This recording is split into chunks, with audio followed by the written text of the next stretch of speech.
Olá, bem-vindos ao nosso podcast Pia com Elas, onde nós vamos falar um pouquinho aí do mundo da infância e da adolescência, conteúdos, fofocas, informações.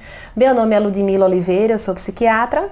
Meu nome é Stephanie Lima, também sou psiquiatra, e hoje a gente vai trazer um pouco sobre o mundo da ansiedade, o que é ansiedade, o que é transtorno de ansiedade, como que a gente trata, faz ou não faz medicação. Vem com a gente que a gente vai te explicar tudinho.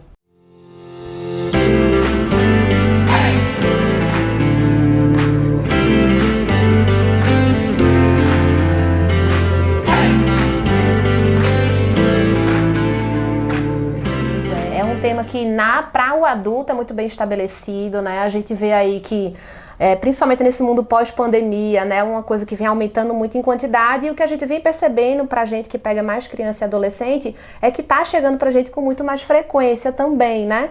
Então, assim, como é que a gente faz esse cuidado, né? E primeiro, né, pra entender o que é ansiedade e por que aparece nas crianças tão pequenininhas, né? Uma coisa que às vezes traz essa curiosidade, né? Acho que das patologias é uma das que surge com idades mais jovens, né? Então a gente tem que ter aquele olhar mais clínico para entender. Então conta pra gente, Té, como é ansiedade? O que é isso? Eu acho que a primeira coisa que você trouxe que é muito importante é que criança e adolescente pode sim ter a ansiedade, porque a ansiedade é um sentimento, né? É um sentimento normal da gente, fisiológico.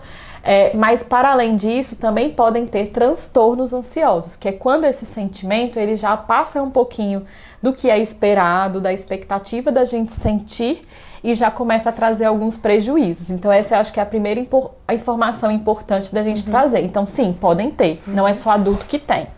Mas ao mesmo tempo a gente precisa de entender, a ansiedade todos nós temos, é um sentimento, né? E para que a gente tenha ansiedade, a gente tem que ter duas emoções ali principais envolvidas, que é medo e preocupação. Então, essas emoções, quando elas vêm, muitas vezes é da gente, é instintivo, vem muito nesse momento assim de luta e fuga, né? Então, o nosso corpo já nos prepara sabidamente para momentos onde a gente precisa ali de fugir, vem o medo, vem a preocupação, você tem reações fisiológicas daquilo ali para você fugir. Então, né? A ansiedade, ela é necessária para nossa sobrevivência, né? Isso. Então, existe, todo mundo tem, né? Agora, quando é que existe esse limite, né? É uma coisa que é um transtorno, ou é uma coisa que é fisiológica, e junta ainda com a infância e a adolescência, aí dá esse nó. E aí é quando a gente precisa de fato ter um olhar mais cuidadoso, que aí é quando esse medo, essa preocupação, eles ficam de forma excessiva, vão repercutir na qualidade de vida dessa criança, da família, desse adolescente. Então é uma criança que começa muitas vezes a evitar lugares, então acho que é uma das primeiras questões que a gente começa a observar. E um dos principais locais é a escola, porque criança é onde que ela vai todo dia? Para a escola, adolescente também. Isso. Então começa a evitar ir para a escola, começa a ter medo de coisas, ou demonstrar ter medo de coisas que não aparecia antes, né? Fica mais em casa, mais isolado, porque evita de fato tal situação. Começa a ter sintoma físico, então sintoma físico é uma coisa muito comum e que às vezes passa um pouco despercebido no dia a dia, porque são queixas como dor de cabeça, dor abdominal, e muitas vezes está relacionado a gatilhos, assim, que às vezes a gente não consegue observar, mas às vezes quando a gente vai fazer uma linha retrospectiva, às vezes está associado ao ambiente escolar ou alguma situação social mesmo, que essa criança ali está submetida. Então essas são algumas características de que essa ansiedade, por exemplo, ela pode estar trazendo prejuízo, porque traz sofrimento. Começa a impactar essa criança e esse adolescente a ele já não conseguir mais fazer determinadas coisas com aquela mesma naturalidade, tranquilidade que fazia antes, né? Isso, acho que é um ponto bem legal que tu trouxe, é que os sintomas, eles às vezes são parecidos com o adulto, às vezes não. E quanto menorzinho a criança, então ela não tem aquela capacidade toda de elaboração, né? De chegar, nossa, eu tô com medo disso, um medo específico, uma fobia, enfim. Então começa a aparecer no comportamento, né? Como tu falou. Então começa a recusa escolar, começa a mudar o comportamento. Então antes era uma criança muito tímida, era uma criança mais, né, introspectiva, começa a ficar mais externalizante, né? Às vezes muda o comportamento, fica um pouco mais agressiva. E começa a ter muito sintoma físico. Como não consegue elaborar, né? Então traz muito pro físico, que é mais fácil, é mais palpável. E traz muito dor de cabeça, dor no no corpo, dor de barriga, é diarreia, ou se não é prisão de ventre, né? Ao contrário. Então, na criança tem essa conotação um pouquinho diferente, então tem que ficar de olho, de entender. E como tu falou, a gente tem que avaliar o contexto. Então, nossa, a criança não tá querendo ir pra escola, mas é por quê? Chega, senta pra a gente conversar, né? Quando tá na consulta, como é a linha do tempo que acontece. Não, ela não quer sair porque ela tem medo que aconteça alguma coisa no caminho. Então, a gente tem que entender qual é a motivação. É aí que tá a chave do negócio para poder a gente fechar o diagnóstico, né? Às vezes ela não vai saber dizer que ela tem medo de algo no caminho, mas nas entrelinhas a gente acaba percebendo que tem alguma coisa entre onde ela tá e onde ela vai chegar que acaba paralisando ela. Isso. E aí, muitas vezes, a gente vai dando ferramentas para que ela consiga reconhecer, ou às vezes nem traz, assim, com palavras, mas os comportamentos nos dão essas pistas de que, poxa, tem alguma coisa ali que tá fugindo um pouco do padrão, que tá fugindo um pouco do esperado. E aí, outra coisa que é importante da gente observar, né, Lud, é que reconhecer isso na infância e na adolescência faz com que a gente consiga ali dar aparato, dar substrato para que essa criança, essa família, eles consigam elaborar isso daí melhor. Normalmente, quando a gente precisa de um tratamento, é um tratamento mais curto, né? E que garante para essa criança, assim, que o adulto já venha de uma forma mais saudável, assim, né? Não tem como a gente garantir 100%, claro que a psiquiatria é muito intangível, mas a gente tem estudos que nos mostram isso, né? Que essa intervenção na infância, ela é muito importante para que a gente tenha ali adultos mais seguros, adultos conseguindo lidar melhor com essas emoções que são da gente, que são genuínas. Perfeito. Então, assim, como a gente tinha falado no início, a gente pode ter diagnósticos, né, de alguns tipos tão precoces quanto 5, 6 anos, né? Então, são muito novinhos. E a gente sabe que ainda tem muito tempo de vida. Então, a gente tem que fazer esse acompanhamento realmente a longo prazo. O que a gente observa é que essas crianças que têm esse diagnóstico na infância têm um risco maior de desenvolver, de ter novamente outros transtornos de ansiedade ou outros transtornos comórbidos, que é muito frequente que venha junto com outros diagnósticos mais pra frente. Então, a gente precisa ter esse cuidado, né? E fazer o acompanhamento dessa criança a longo prazo. Então, talvez a nossa intervenção seja ali medicamentosa, um intervalo curto de tempo, mas esse cuidado, ele tem que ser ali a longo prazo. Então, aqui a gente tá ali, não tá falando de diagnósticos específicos, por exemplo, fobia, transtorno do pânico, que é um pouco mais velhinho, né? Assim, mais para o final da adolescência, ou a própria ansiedade de separação. Existem alguns diagnósticos que a gente aborda em consultório, mas eu acho que não é o nosso objetivo hoje. Só para poder explicar, isso que o Lud está falando são subtipos de transtornos ansiosos, né? Então, dentro do transtorno de ansiedade, a gente tem o transtorno de ansiedade generalizada, que foi essa que a gente começou a introduzir, porque é a mais comum, mas a gente tem essas questões ansiosas que são mais específicas, e aí, cada caixinha dessa daí abre leque para um tema, né? Isso, então faz parte desse grande mundo do transtorno da ansiedade, da infância e da adolescência, que a gente pode abordar depois, mas eu acho que o legal é trazer esse panorama geral, né? Então, de entender que a gente precisa ter esse olhar mais específico, principalmente quando é menorzinho. E o que é que a gente faz, assim, de abordagem, né? Então, mas antes, eu queria trazer isso que você trouxe, assim, muito para a parte clínica, não sei se você sente. Que muitas vezes os pais, os cuidadores, eles têm receio de procurar a gente nesse momento, porque tem uma ideia ainda de que o psiquiatra vai medicalizar somente, que medicação não pode ser feita na infância, de que essa criança vai ficar, poxa, mas meu filho vai tomar um remédio. E aí, muitas vezes, não necessariamente a gente vai utilizar da medicação, mas entender que as intervenções feitas pode ser de orientações, né? A orientação parental é extremamente importante.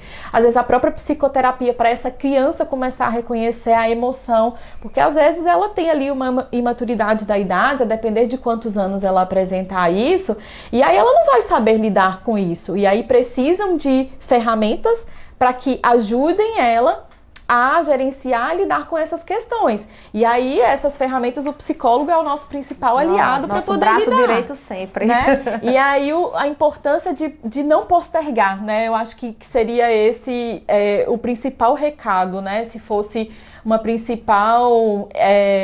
acho que a orientação que a gente queria trazer, né? Que às vezes a gente vê muitos pais relutando de levar para o psiquiatra com várias ideias de que a psiquiatria já vem de anos aí trazendo. Isso. e muitas vezes não conseguem perceber que, ou não sabem, né? E a gente está aqui para informar que a gente precisa dessa intervenção, o tanto que ela é importante, né? Isso aparece em estudo. Então, é estudado que, principalmente transtornos de ansiedade, aparece o sintoma, mas geralmente eles só procuram ajuda, os pais, né? Muito tempo depois. Então, essa criança, quando chega pra gente, provavelmente ela já tem um histórico de sofrimento aí de algum tempo, às vezes de alguns anos. E aí chega mais grave, né? Chega mais grave, ou chega mais difícil de tratar, ou já chega com comorbidade, ou chega adulto. Ou chega então, assim, adulto.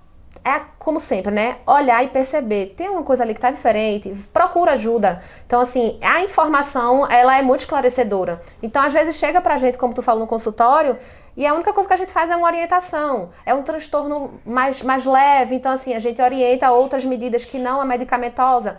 Mas, às vezes, a gente precisa realmente abrir, usar dessa estratégia da medicação. E eu tenho uma analogia bem interessante que eu gosto de fazer, quando os pais falam, ai, mas a medicação, ai, meu Deus, meu filho é muito pequenininho. Eu disse, veja, é como se fosse um remédio para dor de cabeça. Então, é muito sintomático, né? Então, a gente dá a medicação para aliviar o sintoma. Aquele sintoma de medo, né? Aquelas alterações somáticas. Então, é como se fosse uma dor de cabeça. Eu tô com dor de cabeça, eu tomo dipirona. Então, a nossa medicação ali para ansiedade é como se fosse a dipirona. Melhora o sintoma da dor de cabeça. Agora, por que eu tenho dor de cabeça? Não sei.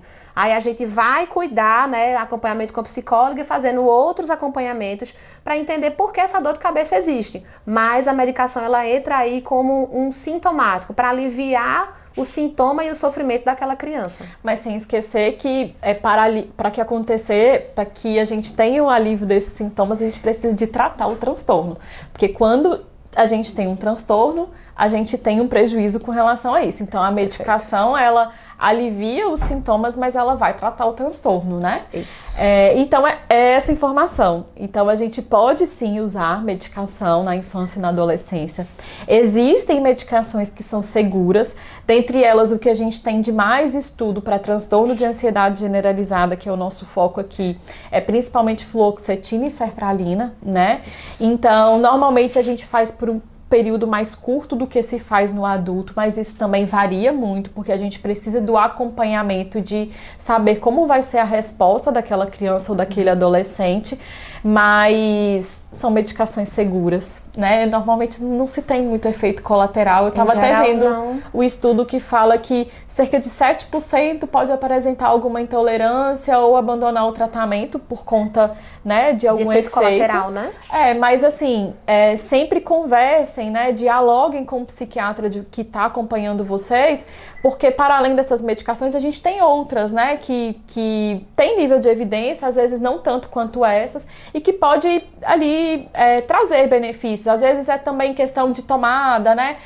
Muda a posologia, que a gente fala, né? A forma de tomar melhora, se é com alimento, sem alimento, se a gente pode ter uma outra estratégia junto da medicação para poder atuar, né? Isso. Tem bastante coisa, né? E como tu falou, é um braço do tratamento, né? Então, tem medicação, mas tem a orientação aos pais, tem um acompanhamento psicoterápico, tem a associação com a atividade física, né? Tem ali a nossa velha e boa conversa com a escola, né? Para poder orientar a escola o que é que pode se fazer aí nesse contexto. Então, assim, é um tratamento muito global. Então, o tratamento para o medicamentoso, ele pode durar um intervalo, né? Mas essas outras medidas, elas precisam, né, se estender por mais tempo, pensando aí em prognóstico, né? Que é futuro. E aí quando a gente fala de tratamento, a gente também muitas vezes classifica para poder saber, a gente vai iniciar a medicação agora ou não vai. Então, alguns guidelines atuais já nos trazem que se for um transtorno de ansiedade leve, a gente não tem indicação de fazer medicação. A gente vai buscar orientação parental, psicoterapia, atividade física e tem algumas medidas comportamentais que muitas vezes a gente faz na consulta, né? Que desfocar um pouco aquele pensamento daquela criança com outra coisa. Então, às vezes o aquele brinquedinho, nossa, ajuda muito. Inclusive eu adoro. Ajuda muito no alívio da ansiedade. Você chegar junto da sua criança, dizer que você está ali e pedir para ela, a gente fala que é cheirar a florzinha, e aí você cheira em 4 segundos e só cheira em 3 segundos e sopra a velinha em 4 segundos, que aí você faz aquele controle de respiração, que a gente sabe que tem benefício. É quase eu não sei, um mindfulness, que tem muita uma evidência. meditação, porque meditação é muito a questão do trabalho da consciência corporal e envolve muito a respiração, né? O mindfulness vai ter uma outra técnica de atenção plena, mas que não deixa de ser uma prática meditativa, né? Que também tem super evidência para criança e assim, ajuda muito. Inclusive a gente até chegou a comprar naquele curso que a gente fez o joguinho de cartas, acho que a gente não trouxe muito legal, era pra gente mostrar. Aí tem um joguinho de cartas, depois a gente pode, enfim, não sei, disponibilizar se vocês quiserem. A gente coloca e aí você pode até programar com a sua criança, porque tem algumas atividades, inclusive atividades extra casa, de ir num parque fazer tal coisa. Então você pode combinar de, sei lá, 2 vezes na semana vocês vão tirar uma cartinha e vão fazer aquela determinada atividade. Ótimo, vira até tipo uma atividade de família, né? Que legal. Muito legal. Então tem algumas estratégias, né, que muitas vezes os psicólogos também nos ajudam. Tem a caixinha do medo, né, a caixinha, eu esqueci o termo que eles usam, mas tem uma paciente minha que chegou com um quadro leve. Na primeira consulta eu não iniciei medicação, ela estava sem psicoterapia. A gente fez uma intervenção mais efetiva com a terapia 2 vezes na semana. Orientei a atividade física que ela já fazia, mas ela acrescentou ginástica artística, que era uma coisa que ela queria fazer e que tinha no colégio 2 vezes na semana. E aí ela começou e tinha essa caixinha da ansiedade, caixinha do pensamento, agora eu não sei o nome, o termozinho que usou, mas sempre quando ela estava se sentindo mais ansiosa, ela ia lá, tirava uma cartinha que falava alguma dessas coisas que ela poderia fazer para ajudar ela, e aí ela foi se sentindo mais segura. Ai, que massa! Mas assim, a gente com 30 dias, né, de acompanhamento, a gente percebia que ela ainda estava tendo muito prejuízo, principalmente na escola, com muita repercussão, ela estava tendo muito sintoma físico. Aí a gente precisou de iniciar a medicação e aí vou esperar para ver como ela está, mas acredito que vai evoluir bem. Mas esses são os passos, por isso que é importante o acompanhamento. Então a gente inicia, faz essa orientação, essa estratégia com a família, né, junto com os profissionais ali que estão ali dando suporte pra gente. E aí a gente precisa desse acompanhamento, porque ele é fundamental pra gente perceber o momento de iniciar, o momento de tirar, o que a gente pode incluir, o que tá faltando, né? Isso, interessante, tu falou agora, estou acompanhando um paciente, né, mas é Rede SUS, que ele também chegou com um quadro leve. E ele ainda bem perdido, eu fiz várias orientações e disse à mãe, olha, vamos começar uma atividade física? Aí como é menino, não só menino, mas menina, mas eu gosto muito de recomendar uma atividade física que gasta mais energia de impacto. Sim. Aí ele começou, acho que foi jiu-jitsu, foi Muay Thai, acho que foi Muay Thai, tava fazendo Muay Thai 2, 3 vezes na semana. Mas esse menino voltou radiante, porque ele ama ir pra essa aula. Ele, aí equilibrou o sono, então ele tava dormindo muito melhor, que pode ter alteração do sono também. Que a gente não falou, e é um sintoma muito frequente, muito. Melhora do sono, tava muito mais disposto. Com relação ao sentimento de ansiedade, sentimento subjetivo de ansiedade, muito melhor. Não precisa iniciar mais nada, só acompanhamento com a psicóloga. Acho que ele vai voltar pra mim só mais uma vez pra gente ver se tá realmente tudo certinho, mas assim, eu não precisei fazer nada, foi orientações, né? Mas pra você ver nada, que é tudo, né? Então nada medicação, nada medicação, mas assim, o olhar e aquela observação com orientação, né? Tudo muito bem guiado. Então foi uma mãe que procurou, ela fez, né? Realmente buscando orientação e deu super certo, assim, foi bem legal. Porque não foi uma informação que você tirou do nada, né? Existem estudos, né, que trazem isso pra gente. E às vezes, assim, a ociosidade, a criança que às vezes a criança tem energia. Então, às vezes ela fica mais em casa, isso dá um pouco mais de espaço para essa mente, esse pensamento começar ali a pensar, às vezes aumentar, trazer proporções grandes, tem que trazer um educador físico pra gente falar dessa associação. É muito, gente, o resultado é muito bom. Eita, a girafa faleceu. Não, deixa ela. Ela tá cansada. Voltou. Tá cansada. Minha filha, descanse, vá. Tá tudo certo. Mas acho que mais algo de importante, acho que não. Eu acho que a gente conseguiu, assim, trazer um pouco para vocês, né, desse mundo aí da ansiedade, como a gente identifica, né, o momento que a gente vai perceber ali para poder pedir ajuda e quais são as estratégias de intervenção e de tratamento. Isso, para variar, né, essas orientações, a gente às vezes precisa entrar realmente com medicação, mas assim, acho que a principal mensagem é: desconfiou de alguma coisa? Tá achando alguma coisa estranha na sua criança, no seu adolescente? Procure ajuda. Não, porque nosso principal, né? É quebrar aquele tabu. Então procurem ajuda, procurem orientação. Mas assim, circula, né? Em relação ao que a gente falou, é basicamente isso. Então, criança e adolescente pode sim ter transtorno de ansiedade, pode se manifestar diferente do adulto, muitas vezes se manifesta. Tem tratamento, o tratamento pode sim muitas vezes ser lançado mão de medicação e precisa de um acompanhamento, quanto antes a intervenção melhor. Então percebeu, busquem ajuda, busquem profissionais ali para amparar vocês, vamos diminuir um pouco desse receio de procurar o psiquiatra, de procurar o psicólogo, porque o intuito é sempre ajudar. Perfeito. Então, para mais informações, segue a gente toda terça-feira. Toda terça-feira tem conteúdo. Segue a gente no Instagram, se inscreve aqui no canal, se comunica com a gente. Se tiver alguma dúvida, estamos por aqui para conversar sempre mais com vocês. É isso.